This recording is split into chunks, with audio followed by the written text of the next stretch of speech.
Hi guys, welcome back to our channel Tropical Discovery. Thanks to one and all to join us again here on our channel.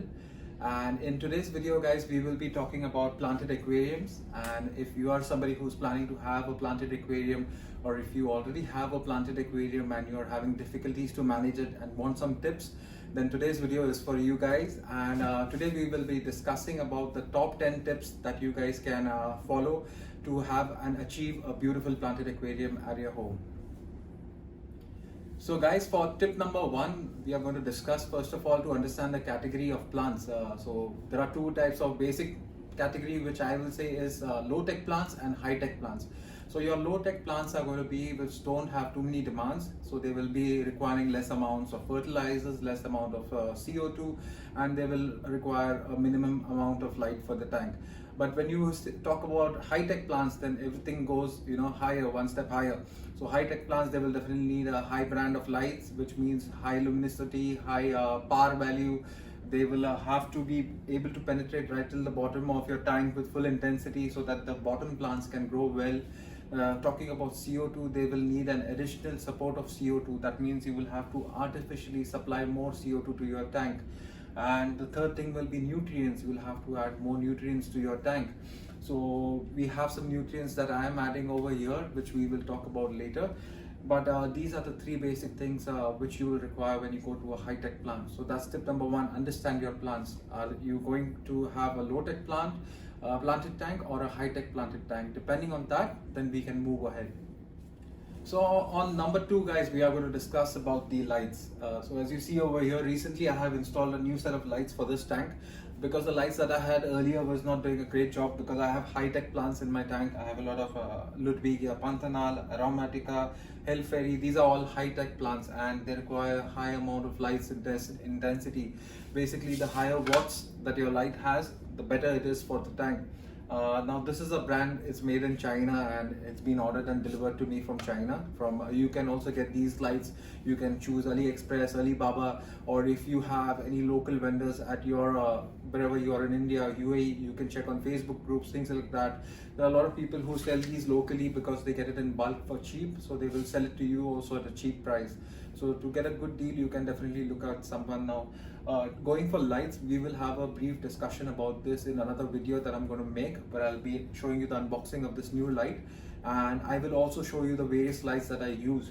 But for high-tech planted tanks, definitely you'll need a light like this, or Chi Rose, which is also a big brand in the market, Nicru, then there are Twin Star, many other planted tank lights that are available around in the market. And earlier the light which was over here was the Haiger 957, which I was using for this tank, but it would not be able to give that pop and that glow to the colors to the plants that I would want. So right now with the Week Aqua, it's doing really well. It's just the third day on this Week Aqua, and as you can see in my tank, the plant colors are really popping out. I think another 2 weeks from now you will see a totally different tank just by the light, just by the effects of this light.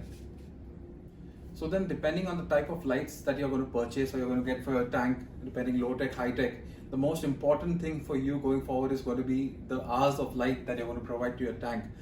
Because guys, trust me, a lot of people I've seen friends, they're struggling with algae problems. They say that, oh, my tank is getting green, my glass is getting green, I have algae all over my plants.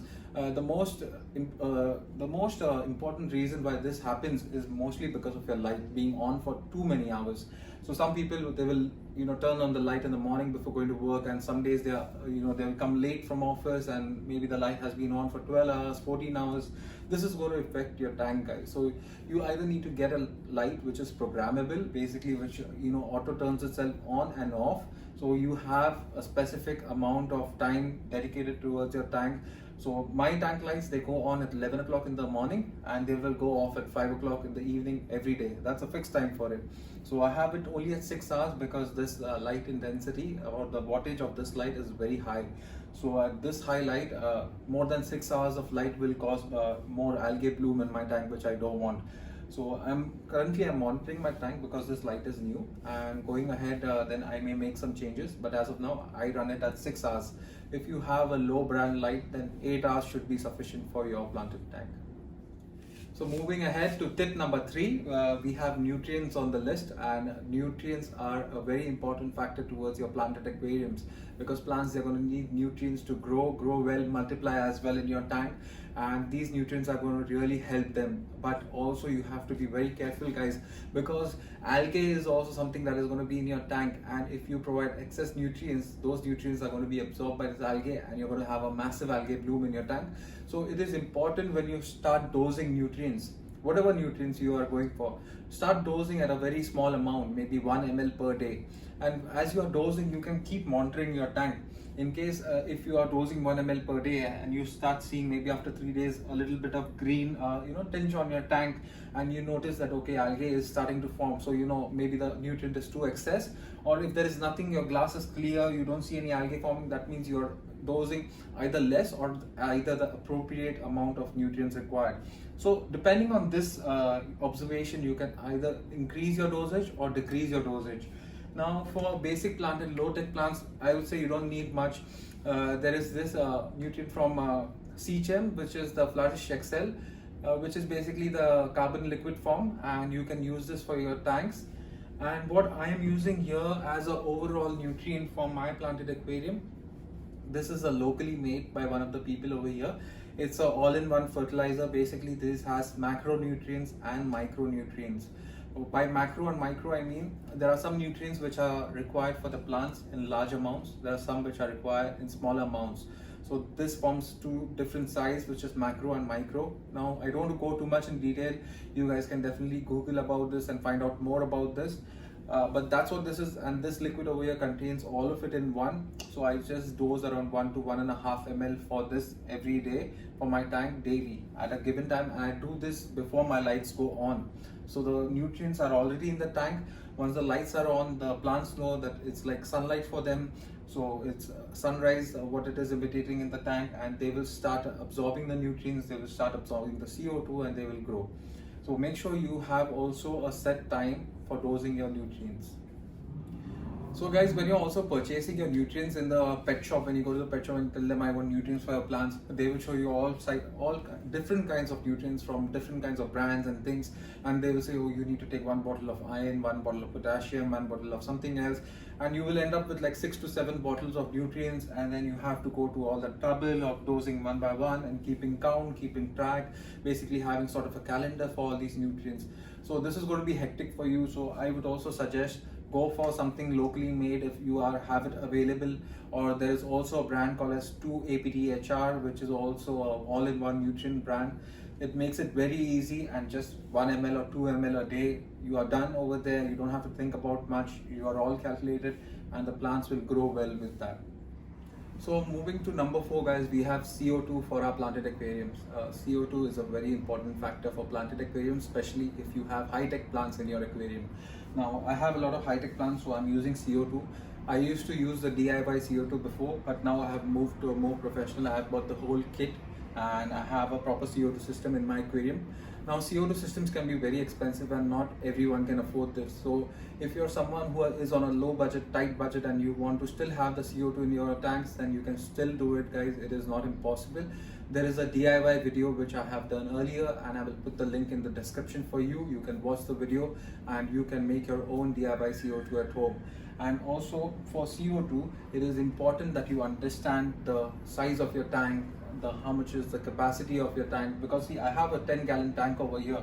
So for me, I am keeping my CO2, the amount that it is diffusing to the tank is at 2 bubbles per second.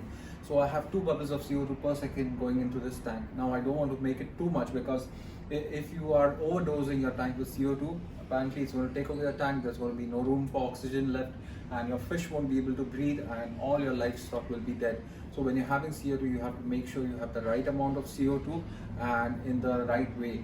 Don't make, if you're having a DIY as well, go to the link which I am posting down. Check, I have also put over there an option to put a valve for your CO2. In that way you can control, still, even though it is a DIY, you will still be able to turn it on and turn it off during the day and night as well. Also, if you are planning to have low carpet plants in your aquarium, like there is Monte Carlo or Cuba, there are many carpeted plants for your aquarium. Most of your carpeted plants are only going to grow well with CO2. as well as all the other plants which I have over here. So also, in order to measure the CO2 that you're having in your tank, so you will be definitely, you will start your CO2 system, but then you will be like, Leo, how do I measure the CO2 that I have in the tank? Is it too less or is it too much? So you can also go and purchase a crystal top indicator, which I have over here. I have made a video on this as well, how to use it, how to install it, and how to measure the CO2 in your tank. These are fairly cheap, not very expensive, but I would recommend using this, as it will safely tell you if the amount of CO2 in your tank is sufficient or if it is being overdosed. Tip number 5 for you guys is going to be about water temperature and water parameters. So it is very important to maintain a steady temperature in your water. High-tech plants, they usually don't do very well in higher temperatures, so you need to make sure that you have a steady temperature in your tank and it's not too high for your plants, because at very high temperatures your plants will also start melting a lot. For my tank, I'm using a heater over here which is from Sobo, but at the same time I'm keeping my temperature around 26 degrees. So around 24 to 26 is the ideal temperature for your planted aquariums. So when you're, even if you go to the market, sometimes what we do, the biggest mistake we will do is, we need to match our aquarium, guys. We need to match our parameters of the aquarium with the fish that we are buying. So if you're going to get something like a German rams, which I had earlier in the tank, and then I had to give it off, because the rams are some creatures over here, or some fish in the tank which require higher temperatures in the water. So they will require about 28 and above, and that is not really good for the growth of my plants. It will stunt the growth of my plants. So for that reason, I had to get rid of them. I had to give them up for adoption, and now I have my tank temperature at around 26 degrees. So the number 6 tip that I have for you is trimming of plants, and it is very important. People think like, why is it so important? But trimming of your plants is important, and you need to do it on a continuous basis. Like, you need to have dedicated times, at least once a week. Take a look at your tank. If you feel there's overgrowth in your tank, do trimming. And you can also, once you trim your plants, usually in aquatic plants, when my plants grow too high, I trim them, I cut the top part, and then I replant it inside. So that also provides additional plants for my tank, and at the same time they keep them, in a well-mannered, organized manner in my tank. Now, trimming is also important when you start seeing some dead leaves or decayed leaves. Whenever in my tank, for any of the plants, if I see there are some leaves which are forming holes in them, or if the plant is not doing so well, if the leaves are kind of being deformed, I usually take that leaves off. Even when you guys, once you trim your plants, so when you have the top shoot of your the stem that is there, at the bottom part of it, if it has leaves over there, make sure you detach the bottom leaves, and you don't have like just the stem part at the bottom. So when you plant it, it's easier for the roots to grow out from there. If there are leaves over there also, the roots will take time to grow. So when you're doing your trimming, make sure you trim them, take out some leaves from the bottom, and then replant them into your aquarium. So the number 7 tip we have, guys, is space management. This is going to be a small tip.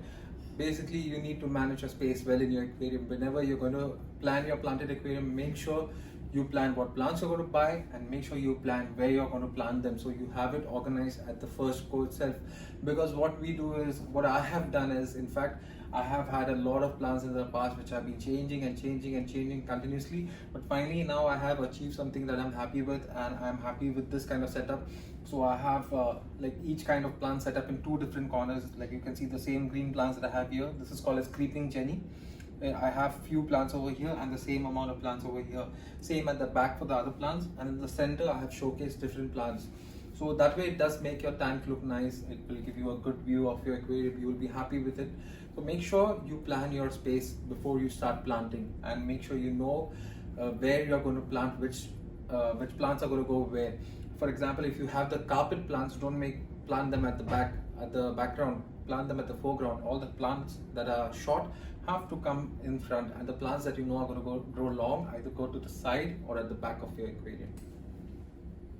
So for the next tip coming up, guys, number 8 is going to be water flow. Water flow is equally important in your planted aquariums, because if we go outside, and whenever we go on a trip, we will go to some rivers, we will watch these rivers, and what is happening over there is the water is flowing. So it's continuously pushing the water, and the water is getting pushed out and new water is coming in. That's how it's happening over there. So we try to imitate the same, even though obviously this water is not going anywhere, but at least it is circulating in the tank. What this does is, whatever debris or whatever is sitting down, it will not let it stay at one point. It will basically push it, it will circulate it in the tank, and ultimately it will land to the intake of your filter and get pulled out inside the intake, and the water will remain clean. So make sure that when you're planning also your filter systems, if you have a canister filter where you can put an inlet and outlet separately, always place the inlet on one corner and the outlet on the other side, like I have done. So for my tank, I have the outlet over here, so the water is nicely flowing, giving a nice flow to the water, and everything is being pushed towards this side. So that way I have a clear view. There is no debris, as you can see. There's no flying particles or floating particles inside my tank over here. Point number 9 is going to be for the cleanup crew for your tanks, guys. It is very important when you have a tank. Obviously, you're going to have the fish of your choice or the best fish that you saw in the aquarium and you really love it. You will definitely have it in your tank. But apart from that, you need to make sure that you add some cleanup crew to your tank. When I say cleanup crew, it basically means other fish that will eat the leftover food or that will eat the algae of the rocks or of your plants. Now for my tank over here, I have 4 Corydoras catfish in my tank. They're all different species. I have albino, I have the panda Corydoras. So these Corydoras, what they will do, whatever they will find the food particles remaining at the bottom floor, they will go searching for it, hunting out for it. Eventually, after I have done feeding for the tank, within 1 hour, my entire ground is clear. There is nothing left on the ground because these guys will absolutely eat everything they can find. And the next thing I have over here is Amano shrimps. Shrimps are a very good addition to your tank because they love algae. They love to eat algae. So whatever algae I have growing on my plants, on my rocks, these guys will go nibbling around. They will eat all the algae from my plants and tanks, and they will keep it clean. As of now, I have 4 Amano shrimps and 4 Corydoras for this 10 gallon, and I think that's more than sufficient for what I need. So for the last tip of the video, guys, we have water changes, and water changes are very important, especially if you want to have crystal clear water like this, and especially if your tank is new. If you have a new tank, then you need to make sure you do continuous water changes. So for my tank now, it's a cycle tank. It's almost 3-4 months old, and I do a water change of about 30-40% every week. So whenever I have my weekends, I get some free time, manage and maintain my tank. Over the weekends, I will do a 40% water change and put in new water for the tank. What this will do, it will, whatever chemicals are there in the water, whatever nitrates or nitrites are there in the water, it will lower them and it will add in fresh water for the aquarium, thus increasing the amount of oxygen for the tank as well and for the livestock. So it's going to be very important, guys, that you maintain and do also a timely manner. Keep doing your water changes. If for us, when you're cycling your aquarium, when it's brand new and you are finding a lot of trouble, usually it is recommended to cycle your aquarium faster. You do a water change of 30% every 3 days. That will help your tank cycle faster, and that will be really good for your tank to have crystal clear water like this. Also, for many of us who are at home, we will either, there will be 2 types of people who are using RO water. RO is basically they will have a machine fitted at home that converts your tap water to RO water. What it will do is remove all the minerals from the water and just give you RO water. And then you will have to add additional minerals to this water to mineralize your water to make it good for your aquarium and your plants. But most of us don't have a RO system at home, so we will just use our tap water. I will highly recommend, guys, whenever you're using tap water, keep a big bucket which is separate only for your aquarium. So whenever you have you're planning to do a water change, at least 2 days before that, fill some water in your bucket, keep it at a side for at least 2 days, so that all the chlorine that is there in the water, so the government usually uses chlorine in the water to make it safe for us to drink, but it is not safe for our fish. So keep your bucket of water at a separate area in one corner, keep it open, let the chlorine evaporate from it so that it becomes safe for your aquarium fish. And the second thing you can do, if you don't have 2 days of time and you want to do it quickly within 3 hours or so, you can go in for some other products, like there is Seachem Prime, and what you can do is just take a 5-gallon bucket of water, add 1 cap of Seachem Prime to it, just leave it for 1-2 hours, let it settle, and then use that water for your water change. So that's all for today's video, guys. Thank you so much for joining us and for watching this video. If you enjoyed this video and you found it helpful, then don't forget to hit the like button. And if you're new to this video, then please go and make sure you hit the subscribe button as well, and stay tuned for upcoming videos. Thank you so much.